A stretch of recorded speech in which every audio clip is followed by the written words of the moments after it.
For more on this, let's bring in NBC News correspondent Vaughn Hillyard from West Palm Beach, Florida. Vaughn, good morning. Good to have you with us. So first of all, let's sort of walk through how we got to this point today. I mean, what were some of the biggest moments that we've actually seen from this January 6th committee so far? Joe, you're talking about 10 public hearings over the course of the last year here. This was a committee that began its work in the summer of 2021.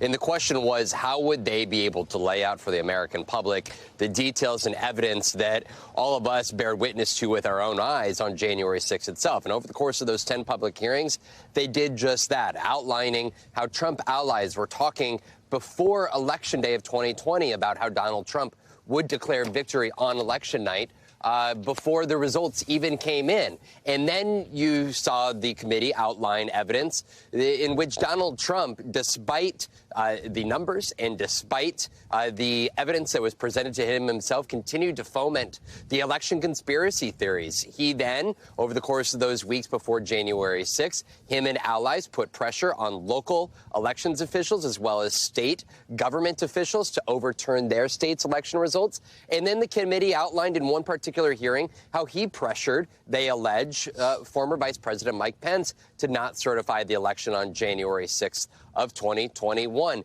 And then everything that came after. You heard from the Wisconsin Speaker of the House about how just even as late as this summer, Donald Trump was still pressuring him in the Wisconsin state legislature to overturn their results. They detailed over the course of those 10 public hearings quite damning evidence that Donald Trump did little to push back against.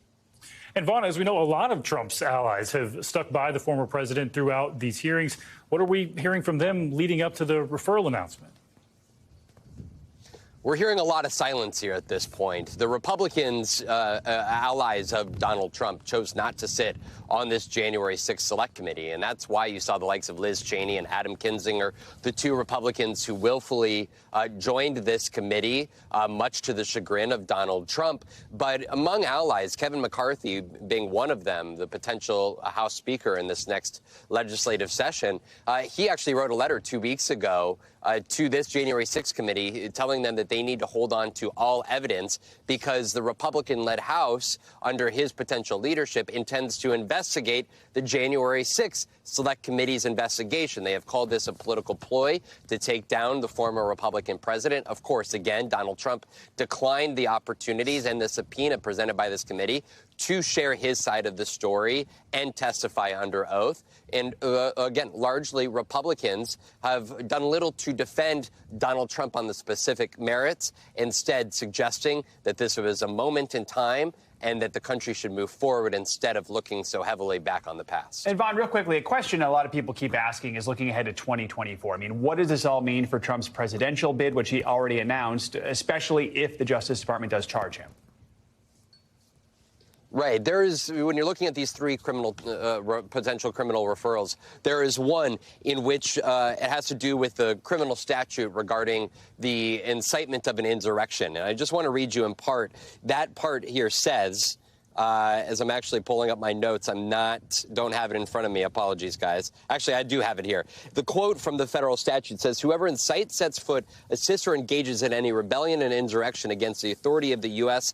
or the laws thereof, gives aid or comfort thereto, shall be fined under this title or imprisoned not more than 10 years, or both, and shall be incapable of holding any office under the United States. Now, there's a lot of legal scholars who say that the U.S. Constitution does not allow, under this particular criminal statute, for an individual to be prevented from running and seeking and ultimately holding the office of the presidency again. But instead, this statute is directed more towards an individual who could be appointed to an executive or judicial branch position. But again, when you're looking at this particular statute, there are legal questions about whether that could bar the former president from serving in the White House again, guys. Ron, I can only imagine how many notes you have in front of you and in your head right now. As always, we appreciate your reporting. Thank you so much. Be sure to keep up with our continuing coverage of the January 6th committee's final meeting, kicking off at 12:30 p.m. Eastern Time right here on NBC News Now.